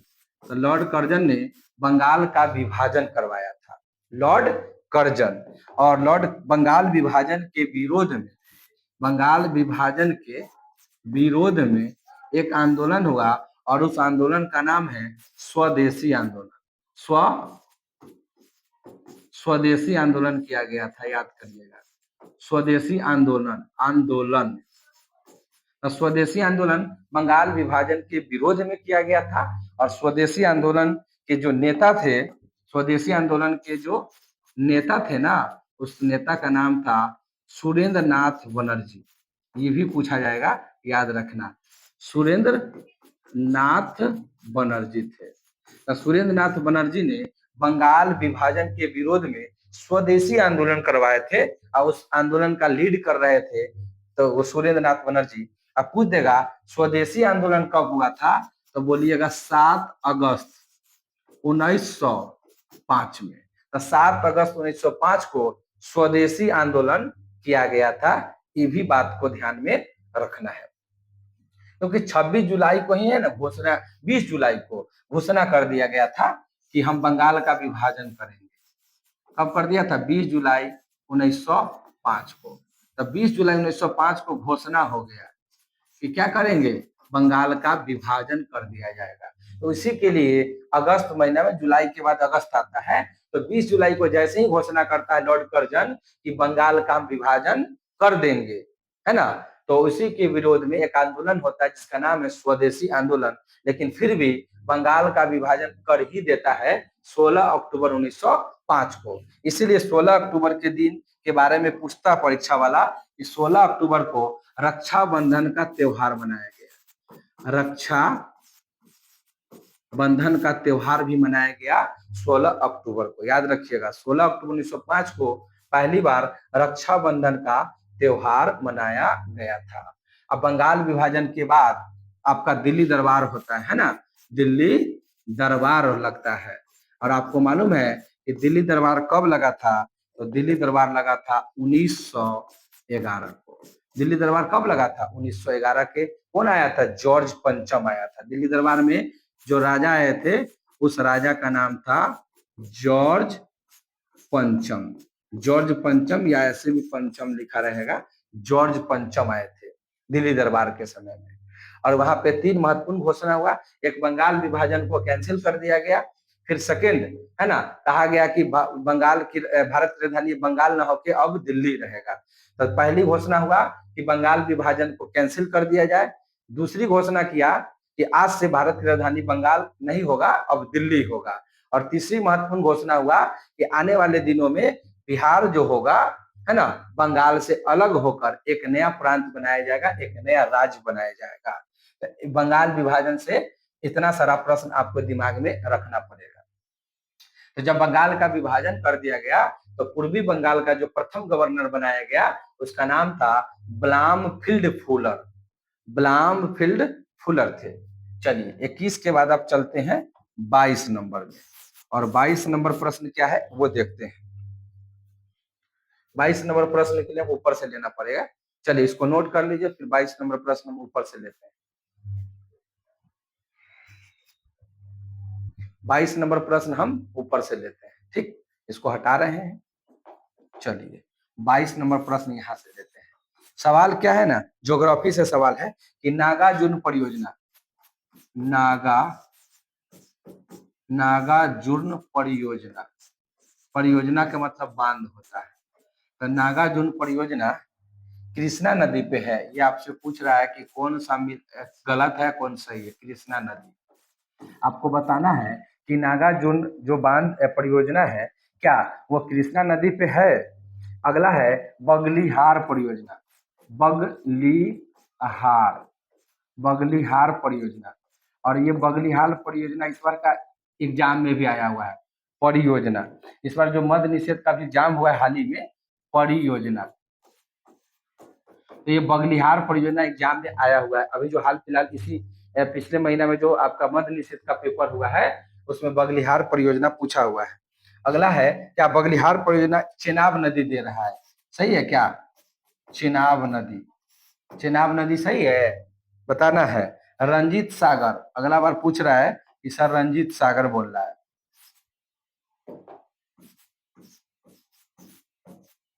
रंजीत सागर परियोजना, क्या रंजीत सागर जो परियोजना है वो रावी नदी पे है? आपसे पूछ रहा है ये रावी नदी पे है क्या? एक अगला है टिहरी बांध परियोजना, टिहरी, टिहरी बांध परियोजना है ना, टिहरी बांध परियोजना। ये आपका दे रहा है कौन सा नदी? गंगा नदी। कौन सा नदी? गंगा नदी। आपको जवाब क्या देना है? कौन सा मिलान इसमें गलत है? कौन सा मिलान इसमें गलत है बताइए, कौन सा मिलान आपको गलत लग रहा है? नागार्जुन परियोजना कृष्णा नदी पे है क्या? बिल्कुल सही बात है, 100% सही बात है कि नागार्जुन परियोजना कृष्णा नदी पे है, एकदम सही है। और कृष्णा नदी पे और भी बांध है, नागार्जुन के अलावा और भी बांध है। यहीं पर हम लिख देते हैं, लिख लो। अलमाटी बांध अगर बोलता ना, अलमाटी, तब पर भी कथी बोलते हैं? कृष्णा नदी। अलमाटी बांध भी कृष्णा नदी। अगर श्री सेलम बोलता, श्री सेलम, श्री सैलम, तो श्री सैलम परियोजना भी कहाँ पे है? कृष्णा नदी पे है। तो अलमाटी हो, श्री सेलम हो, नागार्जुन हो, ये सारा के सारा आपका कृष्णा नदी पे ही है, याद रखिएगा। बगलिहार चेनाब नदी पे है, बिल्कुल 100% सही बात है कि बगलिहार जो परियोजना है वो चेनाब नदी पे ही है। रंजीत सागर बांध किस नदी पे है? तो रावी नदी पे है। रंजीत सागर बांध रावी नदी पे है, एकदम सही बात है। लेकिन बात आता है कि सर टिहरी बांध गंगा नदी पे है। नहीं भाई, टिहरी बांध गंगा नदी पे नहीं है, ये गलत है। टिहरी बांध गंगा नदी पे नहीं होगा, किस पे होगा? ये होगा आपका गोदावरी नदी पे, गोदावरी। टिहरी बांध गोदावरी नदी पे है, नोट कर लीजिएगा। गंगा नदी पे नहीं होगा, गोदावरी नदी पे होगा टिहरी बांध। और टिहरी बांध के बारे में क्या जानते हैं? टिहरी बांध जो है ना, यह भारत का सबसे ऊंचा बांध है, नोट करिए तो। यह भारत का सबसे ऊंचा बांध है। भारत का सबसे ऊंचा बांध कौन सा है? तो सर टिहरी बांध है। भारत का सबसे ऊंचा बांध टिहरी बांध है, जो कि गोदावरी नदी के तट पे है, उत्तराखंड में। कहाँ पे? उत्तराखंड में है। तो टिहरी बांध कहाँ पे है? उत्तराखंड में। टिहरी बांध भारत का सबसे ऊंचा बांध है। अगर बोलता कि भारत का सबसे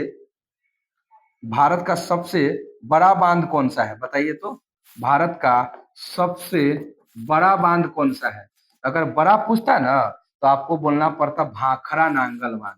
भाखरा, भाखरा, भाख भाखरा होता है, भाखरा नांगल बांध। तो ये भारत का सबसे बड़ा बांध है, भाखरा नांगल बांध। और ये जो भाखरा नांगल बांध है, ये आपका पंजाब में है। कहाँ पे? पंजाब में। और सतलज नदी पे है। कौन नदी पे? सतलज नदी पे है भाखरा नांगल बांध। ये भारत का सबसे बड़ा बांध है, भारत का सबसे बड़ा बांध है, सबसे बड़ा बांध है भाखरा नांगल पंजाब सतलज। लेकिन अगर बोलता भारत का सबसे लंबा बांध कौन सा है, लंबा, अगर लंबा बांध पूछता ना, लंबा बांध, तो आपको बोलना पड़ता हीरा कुंड, है ना, हीरा कुंड बांध है। भारत का सबसे लंबा बांध कहता है ना, तो हीरा कुंड होता है, कुंड, सही तो है, हीरा कुंड बांध। और हीरा कुंड बांध जो है आपका ओडिशा में है। कहाँ पे? ओडिशा में। और ये कौन से नदी के किनारे है? हीरा कुंड।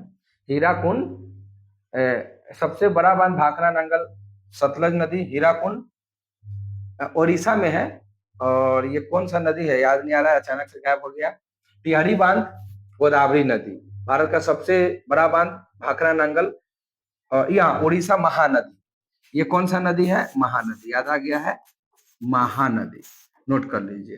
तो भारत का सबसे ऊंचा बांध टिहरी, भारत का सबसे बड़ा बांध भाखड़ा नंगल, और भारत का सबसे लंबा बांध हीराकुंड बांध उड़ीसा में महानदी पे है, महानदी। और भाखड़ा नंगल पंजाब सतलज नदी, और भारत का सबसे ऊंचा टिहरी उत्तराखंड गोदावरी नदी।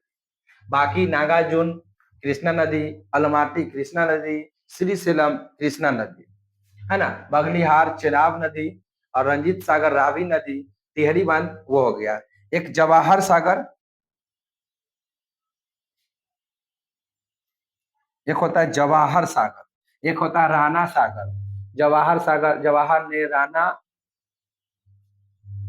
जवाहर गांधी ने जवाहर और राणा को चंबल के रास्ते कोट लगाया, याद है ना ट्रिक।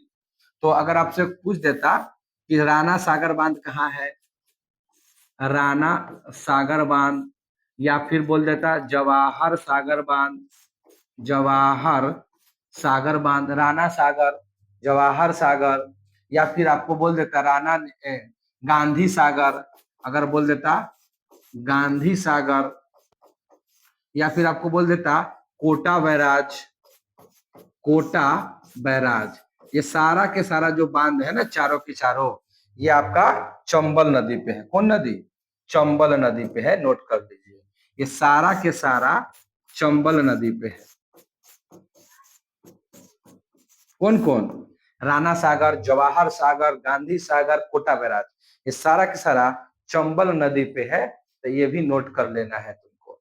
ये सारा के सारा परियोजना है, सारा के सारा बांध है, याद रखना है। अपना बिहार में कोसी बैराज है ना, कोसी, तो ये कोसी भी है, थोड़ा उसको भी ध्यान में रखना है। 22 तक लिए कंप्लीट हो गया, आगे बढ़ते हैं।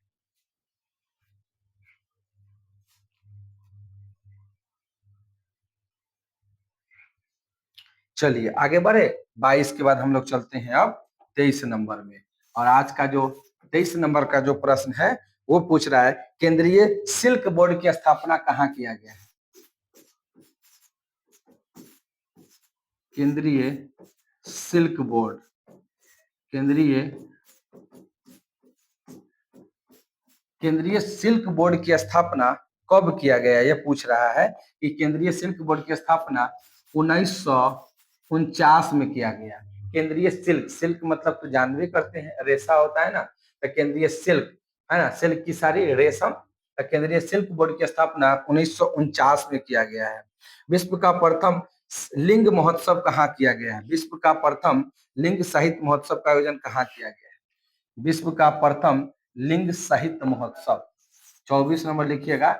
विश्व का, पूरे विश्व का, विश्व का, विश्व का प्रथम, विश्व का प्रथम लिंग साहित्य महोत्सव, साहित्य महोत्सव का आयोजन कहाँ किया गया है ना। नोट कर लीजिए, बहुत अच्छा सवाल है कि विश्व का प्रथम लिंग साहित्य महोत्सव का आयोजन आपको पटना में किया गया। कहाँ पे?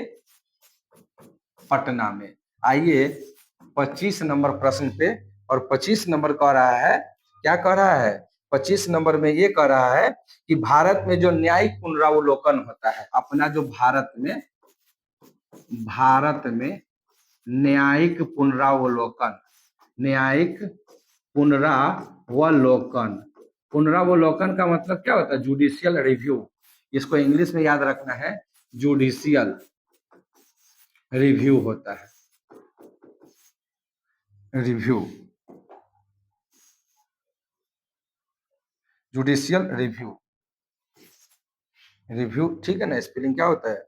REVIW, आर आई होता है, REVIEW होता है, रिव्यू, जुडिशियल रिव्यू। भारत में न्यायिक पुनरावलोकन, जुडिशियल रिव्यू हम किस देश के संविधान से लिए हैं? किस देश के संविधान से लिए हैं, बताइए। किस देश के संविधान से लिए हैं? किस देश के, किस देश के संविधान से लिए हैं? संविधान से लिए हैं। सवाल है कि अपना सके भारत में जो न्यायिक पुनरावलोकन जुडिशियल रिव्यू क्या होता है। जुडिशियल रिव्यू जैसे मान लीजिए कोई हाई कोर्ट है या उससे निचला कोर्ट है, जैसे सुप्रीम कोर्ट, अपने यहाँ का सबसे बड़ा कोर्ट कौन है, सुप्रीम कोर्ट है। अगर सुप्रीम कोर्ट को लगता है कि नीचे वाले अदालत सही तरीके से फैसला नहीं सुनाए हैं, तो उनको है ना उस केस को रीओपन कर सकता है, रिव्यू ले सकता है। आप क्रिकेट में भी देखते होंगे, अगर कैच पकड़ा गया है, अगर अंपायर को दिखा नहीं है कि सही में कैच पकड़ाया है, नो बॉल था, क्या है, तो रिव्यू लिया जाता है। रिव्यू का मतलब वापिस से चेक करना कि सही में कैच लिया है कि नहीं। तो उसी प्रकार कोर्ट में भी होता है कि अगर सही से अगर जजमेंट नहीं हुआ है तो उसको रिव्यू करा जाता है। तो जुडिशियल रिव्यू, न्यायिक पुनरावलोकन, हम लोग किस देश के संविधान से लिए हैं, तो हम लोग अमेरिका देश के संविधान से लिए। अमेरिका, यूएस से, अमेरिका। तो अमेरिका के देश से हम लोग लिए हैं जुडिशियल रिव्यू। याद रखिएगा, जुडिशियल रिव्यू पूछेगा तो आप बोलिएगा कहां से, अमेरिका से लिए हैं। अगला प्रश्न क्या है कि 6 से लेकर 14 वर्ष तक के बच्चों को, 6 से 14 वर्ष तक के बच्चों को निःशुल्क शिक्षा दिया जाएगा, है ना। निःशुल्क निःशुल्क शिक्षा दिया जाएगा। ये किस संविधान संशोधन से जोड़ा गया। 6 से 14 वर्ष तक के बच्चों को निःशुल्क शिक्षा देने की बात किस संशोधन से जोड़ा गया, बताइए कौन सा संशोधन किया गया और ये जोड़ा गया 6 से 14 साल तक के बच्चों को। तो आपको भी मालूम है 86वां संविधान संशोधन 2002, 86वां संविधान संशोधन 2002 किया गया और 6 से 14 साल तक के बच्चों को निःशुल्क शिक्षा देने की बात कहा गया। आइए 27 नंबर प्रश्न पे। और 27 नंबर प्रश्न क्या है कि अपन से के जो संविधान है 11वीं अनुसूची में किस बात का जिक्र है। इसको मिटा देते हैं, इसको जल्दी से नोट करिए।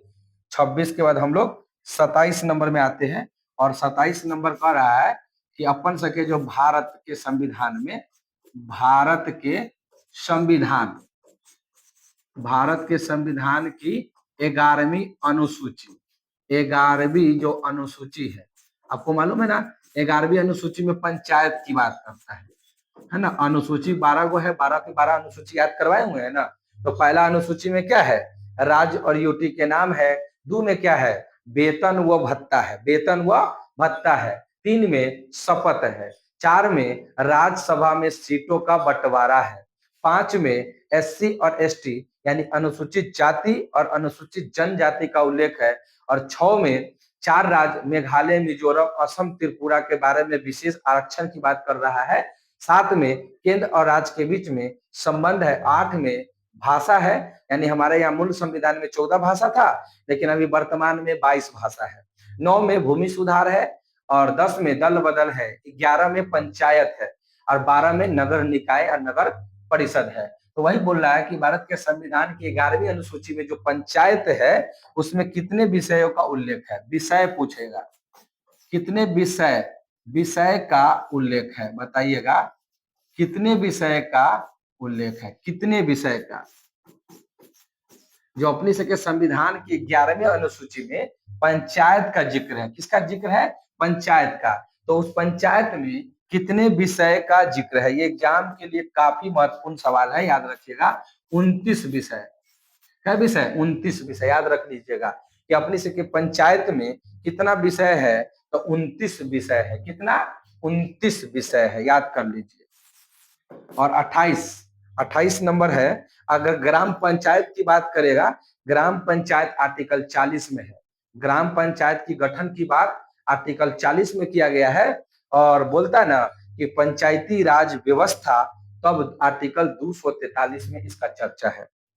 फिर उसके बाद आइए, आपका यह है कि आपको बोला गया है कि चुनाव की प्रक्रिया में, अगर चुनाव प्रक्रिया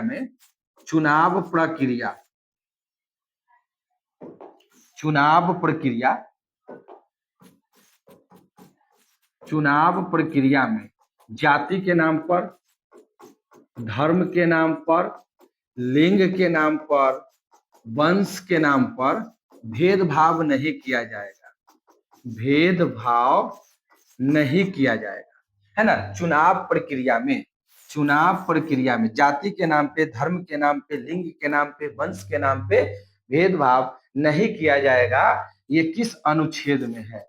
आपसे पूछ रहा है कौन सा आर्टिकल में ये बात की चर्चा है कि चुनावी प्रक्रिया में आप कोई भी जाति, धर्म, लिंग, वंश के आधार पे भेदभाव नहीं करेंगे। ये किस अनुच्छेद में लिखा हुआ है? यानी इसके आधार पे, जाति के नाम पे, धर्म के नाम पे, लिंग के नाम पे, वंश के नाम पे आप उसे अयोग्य घोषित नहीं कर सकते हैं। अगर हम चुनाव में लड़ रहे हैं तो हमारे जाति को देखकर ऐसा ना हो कि आपको मना कर दिया जाए कि भाई तुम इस जाति से आते हो, चुनाव नहीं लड़ सकते हो। ऐसा नहीं है कि हम इस धर्म से आते हैं तो चुनाव नहीं लड़ सकते हैं। तो जाति, धर्म, लिंग, लिंग का मतलब लड़का लड़की यानी महिला और पुरुष की बात कर रहा है ना। तो जाति, धर्म, लिंग के आधार पे आप उसे अयोग्यता घोषित नहीं कर सकते हैं। इस बात की चर्चा आर्टिकल 325 में किया गया है। आर्टिकल 325 हमें अधिकार देता है कि कोई भी चुनावी प्रक्रिया में जाति, धर्म, लिंग के आधार पे किसी को अयोग्य घोषित नहीं किया जाएगा, अयोग्य घोषित नहीं किया जाएगा। लेकिन अगर तुमसे पूछ दे कि सर चुनाव आयोग जो होता है, चुनाव आयोग की चर्चा सर किस अनुच्छेद में है? तो चुनाव आयोग का आर्टिकल की बात करेगा, चुनाव आयोग का कहना 3/8/24 में चीफ यानी इलेक्शन कमीशन की बात करता है। अगर इलेक्शन कमीशन की बात करेगा तो आर्टिकल 324 में जिक्र है। लेकिन 325 क्या बोलता है कि जाति, धर्म, लिंग, वंश के आधार पे आप किसी को अयोग्य घोषित नहीं कर सकते। चुनाव आयोग 324 में लिखा हुआ है, याद रखना है। उसके बाद हम लोग चलते हैं 29 सवाल में। और 29 सवाल क्या है कि संघ और राज्य के मध्य, संघ और राज्य है ना, संघ व राज्य, संघ व राज्य के मध्य, राज्य के मध्य संबंध संविधान के किस भाग में है? संविधान के किस भाग में है? संविधान के किस भाग में संघ और राज्य, संघ मतलब केंद्र और राज्य मतलब राज्य हो गया, तो संघ और राज्य के मध्य में जो संबंध है ये किस भाग में इसका जिक्र है? कौन सा भाग में? तो अनुच्छेद 11 में, सॉरी भाग 11 में, भाग 11 में इसका चर्चा है। भाग 11 में है कि संघ और राज्य के मध्य संबंध की बात कर रहा है। भाग नंबर 11, भाग नंबर 11 याद रखिएगा, भाग नंबर 11 इसको आप याद रखिएगा। अगला प्रश्न है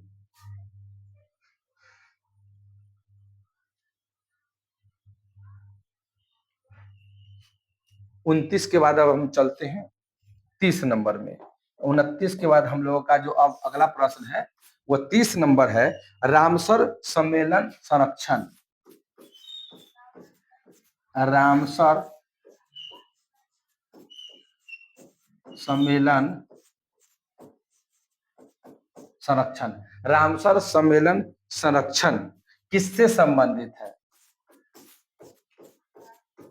किससे संबंधित है? तो रामसर सम्मेलन संरक्षण जो है वो आपका किससे संबंधित है ये आपसे पूछ रहा है। ऑप्शन जो दिया हुआ है, जैव ईंधन से, तो जैव ईंधन से तो नहीं होगा। वनों से, तो वन भी नहीं होगा, वन का तो कोई यहाँ पे इस्तेमाल नहीं है। नम भूमि से या शुष्क भूमि से, इसमें आप कंफ्यूज हो सकते हैं। नम भूमि या आपसे पूछ रहा है शुष्क भूमि, इसी दोनों में से आपको जवाब देना है शुष्क भूमि, क्योंकि वन तो होगा नहीं और जैव ईंधन होगा नहीं। 4 ऑप्शन में से 2 ऑप्शन तो ऐसे हट गया कि वन होगा नहीं और जैव ईंधन नहीं होगा। अब बात आता है कि नम भूमि होगा कि शुष्क भूमि होगा, तो कहिएगा सर नम भूमि होगा। कैसा भूमि? नम भूमि। आपको भी मालूम है रामसर, रामसर कहाँ पड़ता है आपको मालूम है ना? रामसर सम्मेलन हुआ था। क्या हुआ था? रामसर, रामसर सम्मेलन हुआ था। और रामसर सम्मेलन कहाँ हुआ था? तो सर ईरान में हुआ था। और ईरान में ही एक शहर है रामसर, ईरान का एक शहर है रामसर। और ये सम्मेलन कब हुआ था बताइए? तो ये सम्मेलन जो हुआ था सर, ये 2 फरवरी 1971 को हुआ था।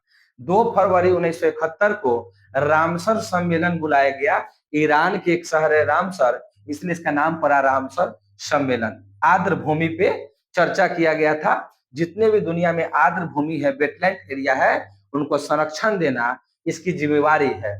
इस तरह से अभी वर्तमान में अपना भारत के अंदर में 100 रामसर साइट हो चुका है। 100 गो रामसर साइट हो चुका है अपना भारत में, नोट कर लीजिएगा। वर्तमान की बात करते हैं तो 100 गो रामसर स्थल हो चुका है भारत के अंदर में। कितना रामसर स्थल? 100 गो रामसर स्थल हो चुका है। और भारत में बात करेगा सबसे ज्यादा किसके पास, तो सबसे ज्यादा तमिलनाडु के पास है। कितना? 20। 2 नंबर पे चलाएगा यूपी, कितना? 12। और फिर 3 नंबर पे अपना बिहार आ जाएगा, कितना? तो 6। तो रामसर सबसे ज्यादा भारत में, भारत में सबसे ज्यादा 100 गो है, तमिलनाडु में 20, यूपी में 12 और बिहार में 6। ये 3 महत्वपूर्ण राज्य है जहां पे भारत में सबसे ज्यादा रामसर स्थल है, याद रखिएगा। और बात करता है कि पूरे दुनिया में सबसे ज्यादा रामसर स्थल कहाँ है, तो ऑस्ट्रेलिया में, इंग्लैंड में है। कहाँ पे? पूरा दुनिया की बात करिएगा, अगर पूरा दुनिया की बात करते हैं, दुनिया की बात कर रहे हैं आप, तो पूरा दुनिया में सबसे ज्यादा इंग्लैंड के पास है। इसके पास, इंग्लैंड के पास है। सबसे ज्यादा रामसर स्थल कहाँ है? इंग्लैंड के पास है। तो याद रखिएगा, रामसर सम्मेलन, रामसर का मतलब नम भूमि से होता है, शुष्क भूमि से नहीं होता है। चलिए, तो इतना ही तक हम लोग रखते हैं इसको। कैसा सेशन लगा है ये बताइएगा। अच्छा लगा है तो लाइक करके चैनल को सब्सक्राइब कीजिए और शेयर कीजिएगा। ठीक है, हम लोग मिलते हैं नेक्स्ट वीडियो में। जब तक के लिए धन्यवाद।